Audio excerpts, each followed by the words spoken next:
السلام عليكم ورحمة الله وبركاته. أنا حبيت أنوه بس يا جماعة بمناسبة إن شاشات السامسونج والإل جي. الناس اللي بتشتري شاشات عن طريق مواقع الإنترنت أو صفحات فيس عامة. طبعا في مواقع مشهورة دي طبعا تشتري منها أي حاجة وأنت مطمن، حتى لو حبيت ترجعها فأنت بترجعها عادي، مفيش مشكلة.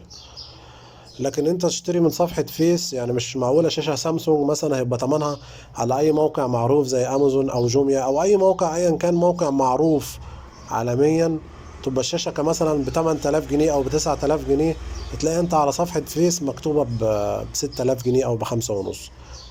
اه، هو بيبقى عارض لك شاشة سامسونج الأصلية على الصفحة، بيقول لك إن هي الشاشة بتبقى سامسونج أصلي أو ال جي أصلي كوري وتقفيل مصري والكلام اللي هم بيقولوه.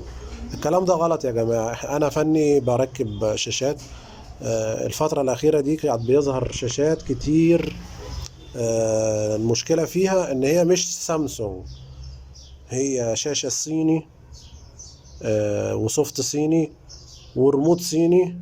لكن هم ضاربين الكرتونة، مقلدين كرتونة سامسونج أو ال جي بالظبط. هي نفس الكرتونة مصورينها وطابعينها في مطبعة، لكن هي مش شاشة سامسونج خالص. عامة أنا حاطط شكل الريموت الصيني وشكل الريموتات الأصلية بتاعت السامسونج وشكل الريموتات الأصلية بتاعت ال جي.